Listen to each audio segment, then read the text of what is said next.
Hi, this is CherylAMajor with ThinStrongHealthy.com, and today I have another video version of my podcast, Major Health Tips in Digestible Bites. And today I want to share with you a really simple, easy recipe for hot cocoa, guilt-free hot cocoa. First, I want to give you the actual recipe, and then I want to talk a little bit about a couple of the ingredients.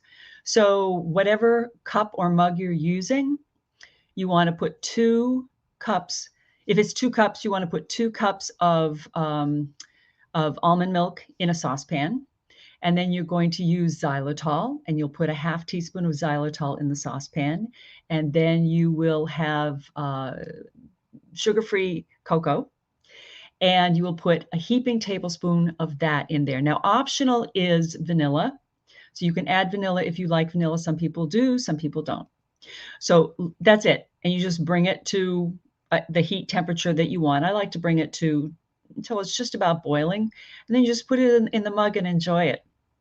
So I want to go back and talk a little bit about why these ingredients.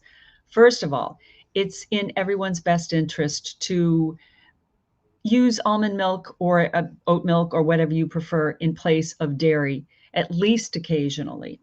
Dairy has a high incidence of allergic reaction in people.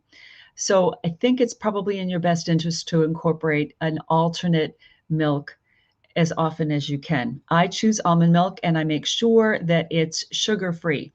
Now, this means that you look at the front of the package and it should say unsweetened almond milk, but then you turn it over and you look at the ingredients to make sure there's no sneaky other name of sugar in there.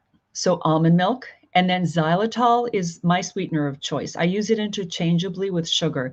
It does not give you a glucose bump. So if you are diabetic, or if you are pre-diabetic, or if you just want to control your sugar intake, it's a really good choice.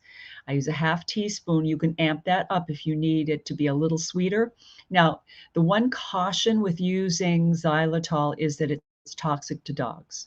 So if you share your home with a canine family member, please be extremely careful.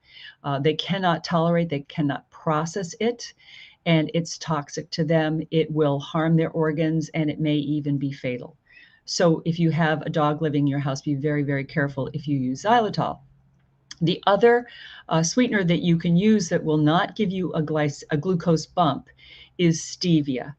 Now, some people don't care for stevia because it does have kind of a strong aftertaste, which I find xylitol does not. And as I said before, I use xylitol in baking interchangeably. So that's your sweetener. For your cocoa, make sure that's unsweetened too. Make sure that's unsweetened. And if you can get organic, even better. But go for unsweetened cocoa.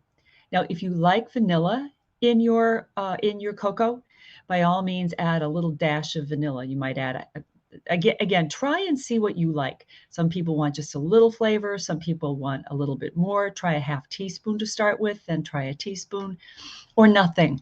I prefer no vanilla in my hot cocoa, but you can experiment and you can make it to your liking. And make sure that it's all natural vanilla and not imitation vanilla. Imitation vanilla doesn't have that same wonderful flavor. It's so good when you're using real vanilla. So that's it. It's just almond milk, either stevia or xylitol, a heaping tablespoon of unsweetened cocoa, and if you like vanilla, vanilla. I use it for dessert. Sometimes you finish dinner and you say, gosh, I need a little treat. Sometimes, especially in the winter, and we're coming up on a blizzard, so I'll probably be having it tomorrow. We're going to have about 2 or 3 feet of snow, they're telling us. So I think it's going to be a hot cocoa day tomorrow. I thought I would share this recipe with you. Please try it. You're welcome to email me at Cheryl@thinstronghealthy.com. If you have any questions, or if you want to tell me whether you liked it or not, that would be super too. If you're watching this on YouTube, if you can hit the like and the subscribe buttons, I would greatly appreciate it. It doesn't cost you a thing, and it really helps the channel. I hope you've enjoyed this video version of my podcast, Major Health Tips in Digestible Bites. CherylAMajor, I'll talk to you soon. Bye-bye.